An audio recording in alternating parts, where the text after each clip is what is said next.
Hello everyone, আসসালামু আলাইকুম। আশা করি সবাই খুব ভালো আছেন, সুস্থ আছেন। তো আজকের ব্লগে আমি আমার নিজের জন্য করা একটা কাজের কিছুটা অংশ ডিজাইন আর কি আপনাদের সাথে শেয়ার করব। তো সাথেই থাকেন, দেখতে থাকেন। আর ভিডিওটি ভালো লাগলে একটি লাইক দিতে ভুলবেন না। তো আজকে কিন্তু ছিল নির্বাচনের দিন। তো নির্বাচনের দিন তাতে আর কি দুপুরে রান্না করতে চলে আসছি।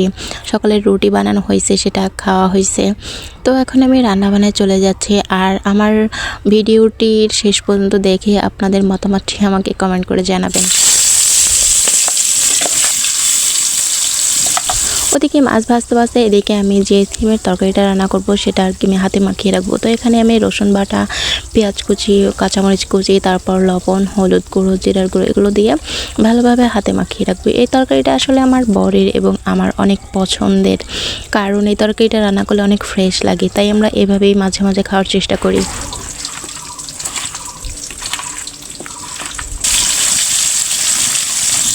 তারপর এখানে বেগুন দিয়ে আর কি মাছ ভুনা করা হবে, তার জন্য বেগুনগুলো ভেজে নিচ্ছি।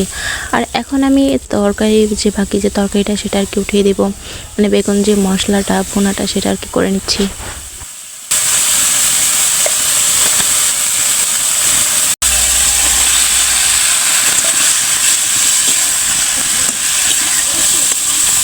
তো এই তো আমার মাছ ভুনাটা হয়ে গেছে। এখন চলে যাবো আর কি ডিম মশলা দিতে, কারণ আমাদের বাসায় আজকে হুজুরে খাবার, যার জন্য আর কি ডিম ভেজে রাখি একবারে আর কি। আমি দুটো মশলা করে রাখি দুপুরে আর বিকেলে যাতে দেওয়া যায়।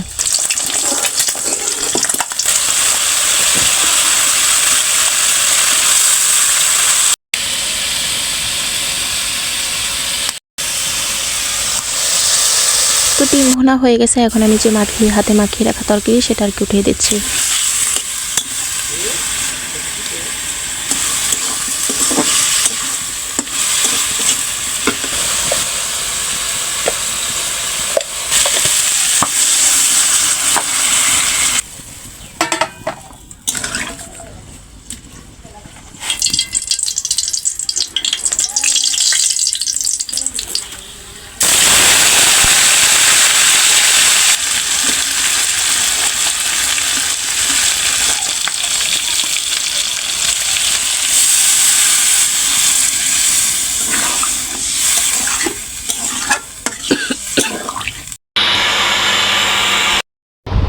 এরপর আমি দুপুরে খাবার দাবার খেয়ে আর কি ভোট দিতে চলে গেলাম। তবে ভোট দেওয়ার তো ইচ্ছা ছিল না।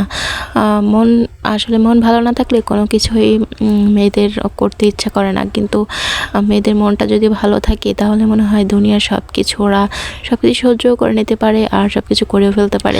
তো যাই হোক, পরে তারপরে ভাবলাম যে ঠিক আছে, মন খারাপ করে থেকে তো লাভ নাই। নিজের কর্ম, নিজের কাজ, নিজের অধিকার সব কিছু নিজেরই করতে হবে। অন্যের ভরসায় থাকার চেয়ে নিজের আত্মবিশ্বাস, নিজের মনোবল নিয়ে বেঁচে থাকা অনেক জরুরি। এটা জানি না কতটুকু ফিল করতে পারি বা কতটুকু আপনারা ফিল করতে পারেন সেটাও জানি না। আমার মতে এইরকম থাকতে পারলে জীবনে সব থেকে বেশি সুখী হওয়া যায়। তো এরপর আমার একটা হাতের কাজের জামার টার্গেট আছে, মানে করতেছি জামাটা, তবে সম্পূর্ণ আপনাদের এখনও দেখাই নাই। এখানে আর কি সালোয়ারের কাজটা ধরবো। তো ভাবি সালোয়ারের কাজটা হাতে মানে সালোয়ার কাটিং করে তারপর কাজটা ধরি। এই জন্য আর কি সালোয়ারটা প্রথমে কাটিং করে নিচ্ছি, আর পরে আর কি ডিজাইন করে তারপর আর কি সেলাইয়ের কাজটা ধরবো। তো আমার জামার কাজটাও হয়ে গেছে আর হাতার কাজটা সেটাও হয়ে গেছে। এরপর আমি ডিজাইন এঁকে নিচ্ছি। তবে এই ডিজাইনটা কিন্তু সম্পূর্ণ আমার নিজের ভাবনা থেকে, আসলে ওভাবে প্ল্যান করে ডিজাইন করেও আমি কাজটা করতেছি না। এই কাজটা করতেছি আমি মাল্টি সুতা কালার দিয়ে, মানে যেরকম ডিজাইনটাও সেরকম মাল্টির মানে বিভিন্ন রকম এক্সট্রা ডিজাইন দিয়ে, কোনো আর কি ক্যাটাগরি যে একরকম এক স্টাইল ঠিক রেখে করছি তা না। তবে প্রথম দিকে আর্টের কাজটা অতটা ভালো না হলেও পরে আস্তে আস্তে করতে করতে এগুলো ভালো হয়। তো এই দেখেন আমি আমার হাতার যে ডিজাইনটা করছি সেটা আপনাকে দেখিয়ে দিলাম, আপনাদের দেখিয়ে দিচ্ছি। এই হলো আমার হাতার ডিজাইনটা। তবে একদম হালকাভাবে করছি।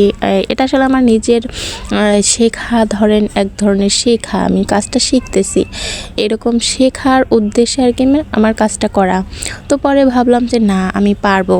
আমার মনে হয় আমার মানে যে আমি এটা করলে, আমি সময় দিলে হয়তো ভালো কিছুই করতে পারবো, যার জন্য আর কি আমি কাজটা হাতে নিলাম। আরও একটা কাজ হাতে ধরতেছি সামনে, আপনাদের সাথে সবটাই আমি শেয়ার করব।